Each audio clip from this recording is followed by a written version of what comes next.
Jack.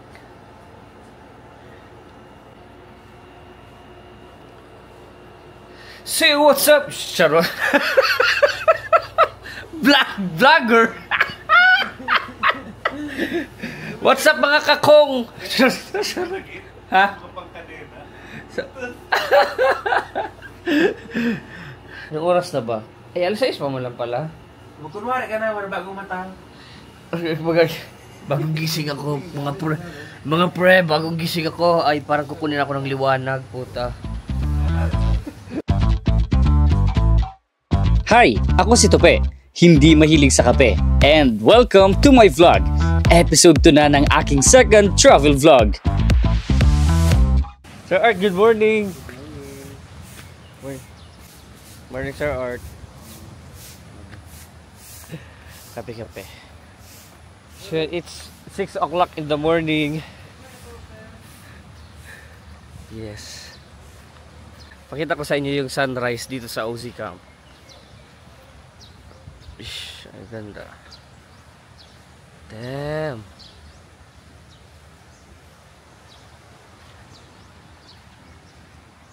Good morning everyone. Shit. Ang ganda.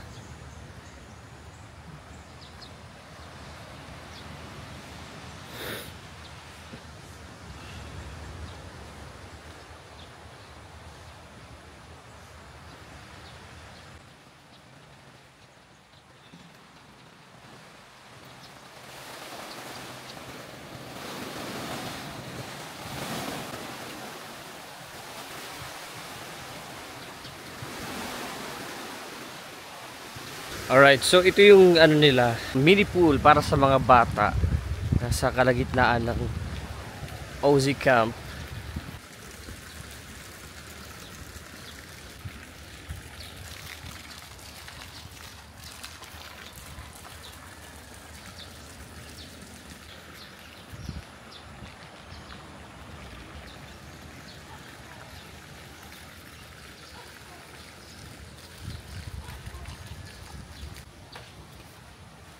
Lay, good morning. Kumusta walang kilay? Tago ng pilay niya. Sir Art, ano yung niluluto mo? Hari manok from Maruroy Daragalman. Wow! Haring manok! Wow. Danag lang.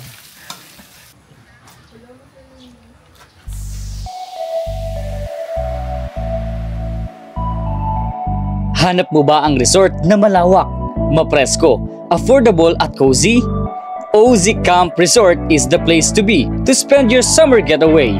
Meron silang 3 uri ng pool. Isang pool na hanggang 5.5 feet ang lalim. Isang pool na pangbata lamang at isang pool na para sa mga magagaling sumisid dahil 7 feet ang lalim nito. Located lamang ito sa Usiao, Bacon, Sorsogon sa Bicol.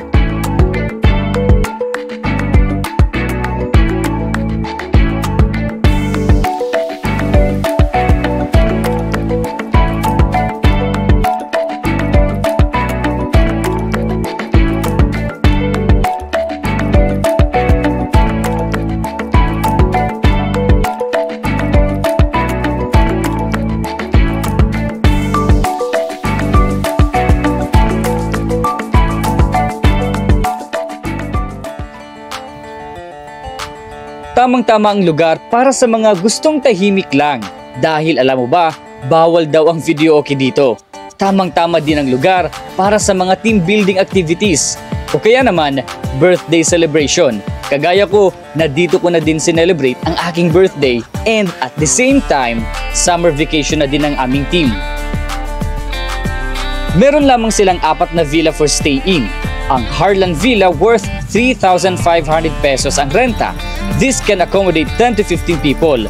Ang Grace Villa naman worth 1,800 pesos na kayang mag-accommodate ng hanggang 6 persons. 250 pesos per head din naman ang idadagdag mo kung may kasama ka pang iba. Ang couple room naman na Stella ay worth 1,500 pesos ang renta. At ang Jose Villa ay worth 2,500 pesos. Kung may idadagdag ka naman na kasama, 500 pesos per head ang bayad. Dahil sa konti lang ang villa sa OZ Camp, kailangan mas early ang booking. Buti na nga lang at 2 weeks ago pa kami nagpabook dahil 2 villas na lang daw ang available, which is ang Stella at ang Grace Villa. Magkatabi lang ang dalawang villas dito kung saan meron na silang set of utensils, kitchen sink at gas stove na pwedeng sharing sa paggamit. Convenient sa amin lalo pa parehas ng kwarto ay may kanya-kanyang CR. Plus factor na din na may ihawan. Halos kompleto na din naman sa resort.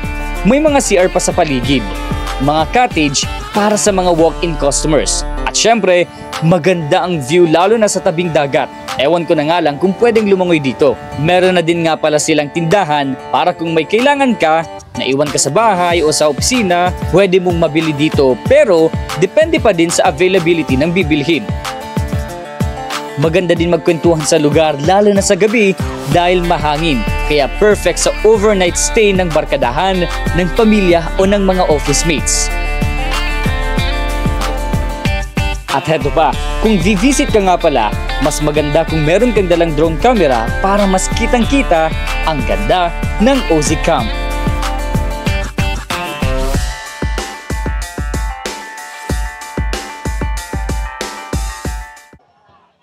Check. Okay, alright. So for today, it's our last day. It's already 11 or close to 11 a.m.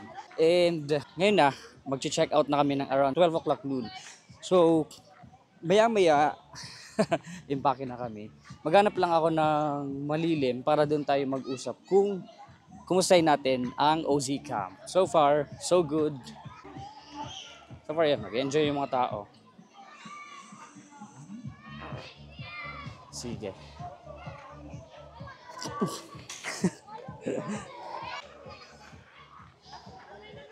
So ngayon, paakyat tayo.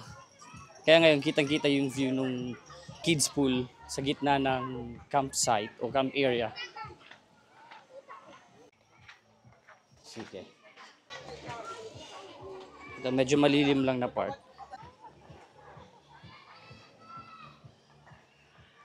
Dito sa bato. Hi, Sir Art! Ayan, sana hindi mahulog. Ayan.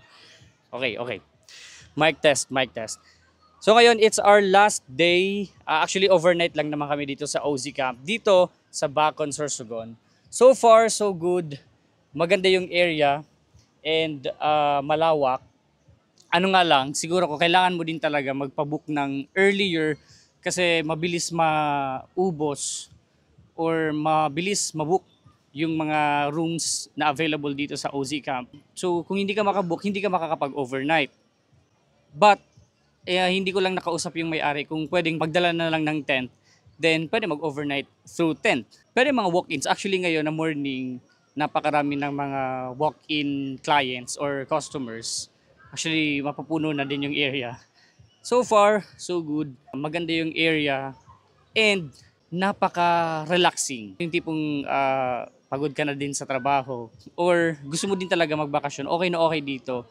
Hindi naman gaano kalambigan yung tubig pero okay. And malinis. Ang pool nga pa lang na nandito from kids pool, ayan, yan yung nasa gitna. Ito, yan na nasa gitna. Ayan, kids pool yan. And meron naman silang pang-adult, yung isa na 5.5 feet lang yung lalim. Then, yung isang pool nila na 7 feet nandito. Dito mismo sa area ito. So kung hindi ka marunong na lumangoy, so kailangan talaga may supervision. Ang problema nga lang kasi wala silang lifeguard. May note naman na swim at your own risk. And nag-remind sila na wala namang lifeguard. Kaya lang syempre, it's a problem. Lalong-lalo na sa mga authorities. Kasi ang alam ko din talaga sa mga swimming pool, swimming areas, kailangan din talaga may lifeguard. So hindi enough yung karatula na nagsasabi na swim at your own risk. Kasi hindi natin alam kung ano yung pwedeng mangyari. Like ako, hindi ako marunong lumangoy. What if nag-dive ako doon kasi gusto ko lang i-try yung 7 feet. Pero yun nga, ang sabi nga sa note, swim at your own risk. Kung alam mong hindi ka naman marunong lumangoy, lalo na sa malalim, hindi ka floater kagaya ko, huwag ka na mag-swimming. Pero so far so good, accommodating ang may-ari ng OZ Camp, si Ma'am Marilyn and si Sir Bill Hess, Hess. Tinanong-tanong ko na dito, bakit nga siya tinawag na OZ Camp?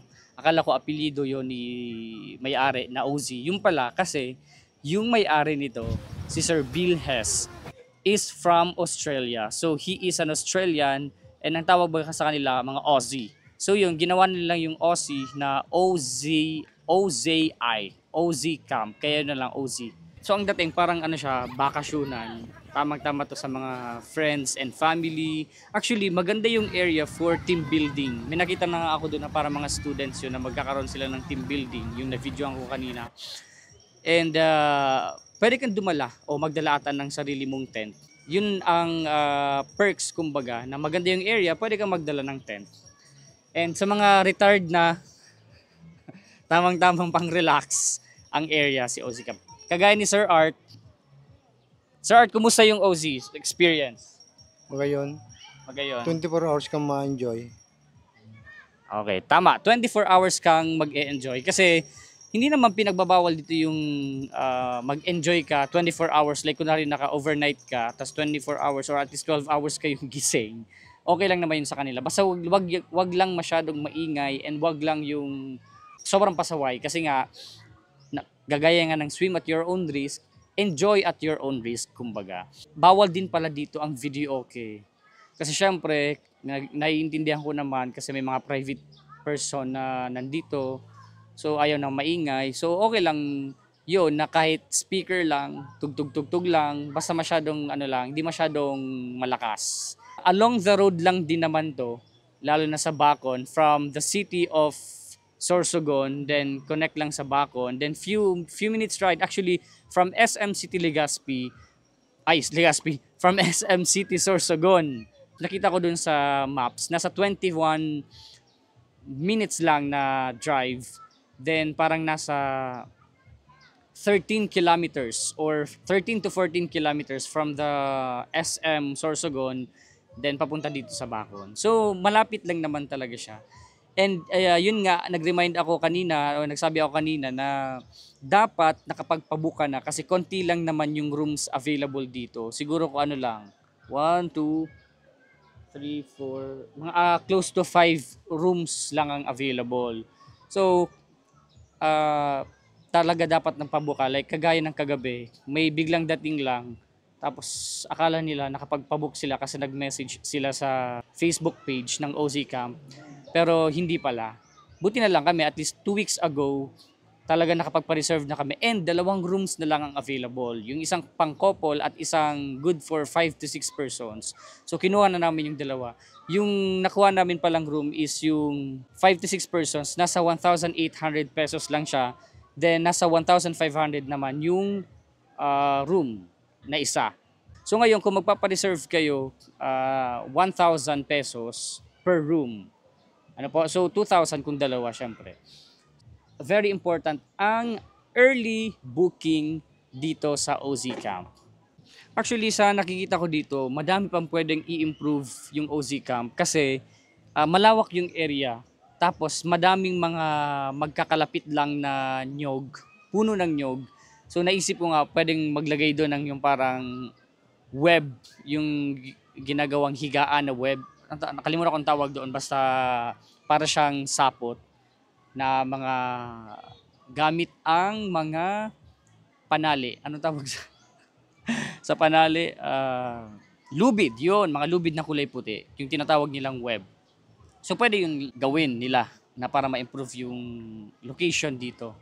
Then dito pala sa area, dito sa OZ Camp, pwede ka naman siguro na bumaba kasi parang naka-high ground siya. So pwede kang bumaba para pumunta dun sa seashore. Madami kasi ako nakikita. Kaso yung after nito dito sa resort, sa pinaka-mismong resort, pagbaba mo is puro malalaking bato, mga boulder of rocks. Siguro nga, swim at your own risk talaga kasi di natin sure kung malalim dun sa dagat. And ang problem din pala, isa sa problem na may encounter natin dito is walang available na kuryente kung mag-brown out. So wala pa silang generator or even solar Nakausap ko naman si Sir Bill, yung may-ari, na sabi niya mag-i-invest naman sila for generator. Yung for solar daw parang hindi pa kaya kasi masyado pang mahal. Lalo na kung ang isusupply ay yung buong resort. Tapos yung sa generator naman, maybe this year, kasi nga ganitong summer, talagang dumadami din talaga yung mga customers and ang pagbabrown out maya at maya. So important din talaga na may kuryente. And make sure na syempre kung ganun, magdala kayo ng power bank para at least ma-make sure natin na ma-charge yung mga gadgets natin. Buti na lang itong Osmo Pocket ko, merong extra battery. So yun, actually low bat na yung mismong body ng Osmo. Ngayon, meron na lang siyang parang extra battery. Yun na lang ang ginagamit ko ngayon. Actually, mga kasama ko ngayon, mga katrabaho ko, since Labor Day naman ngayon, and nakalimutan ko, bago ko makalimutan, celebration din naman pala to ng birthday ko ngayong April, actually May 1 na ngayon, pero nung April, extension pa naman siya. And at the same time, parang getaway na din namin to kasi yung Semana Santa or yung Holy Week, hindi kami nakapag-enjoy. Unlike nung last year, Holy Week, nag-swimming kami. Ngayon, binabawi namin ngayon. Sakto, Labor Day naman ngayong May 1. So yun, walang problema. Anyway, maya-maya, uwi na kami. Maliligo na ako kasi ako na lang ang hindi naliligo. Bye-bye!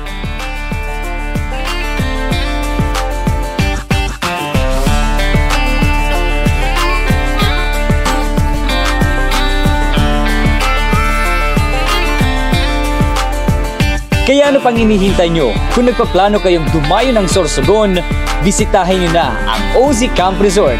Ngayon na!